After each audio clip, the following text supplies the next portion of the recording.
Dnevnik vina, epizoda 65. Vukosavljević, možda u sad najboljem ambijentu u kojoj sam snimao epizodu u Kraljevu, odakle je deo moje porodice, jel? I u epizodi 65 imam jedno special edition vino.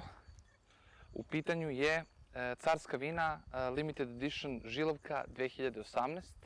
Jedna super etiketa, vrlo lepa etiketa koja, da kažem, neodoljivo i podsjeća na to da je limited edition selekcija, ali tako? I u pitanju je, kao što rekoh, carska vina Podrum Grge Vasilja ili Vasilja, izvinjavam se ako nisam izgovorio kako treba, i vrlo se radujem što ovo vino pijem u ovakvom ambijentu.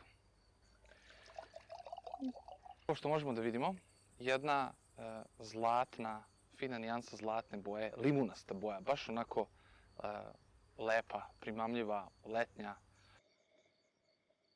Wow, miris je sjajan, miris kruške, miris limuna, miris prevashodno voćna senzacija, vrlo intenzivan, vrlo jedan zavodljiv miris, baš fantastično. Na ukusu podjednako fantastično. Imate voćni ukus, imate kiselinu. Kremasta jedna priča, Žilovka je generalno kremasta, gde kiselina je prilično intenzivna i sa druge strane imate voćni deo priče.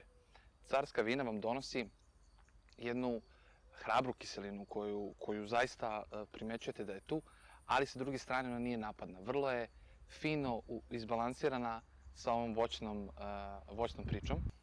Kada je u pitanju samo voće, mislim da imate arome pre svega limuna, onda tu je neka kruška kao što rekoh i imate, onako da kažem, lešnik moment, vrlo lepo, vrlo elegantno, zavodljivo, taman sam ga oladio kako treba i mislim da sam kao poklon nisam mogao poželiti bolje vino, s obzirom da je Žilovka nešto, tip vina koji mi je posebno drag.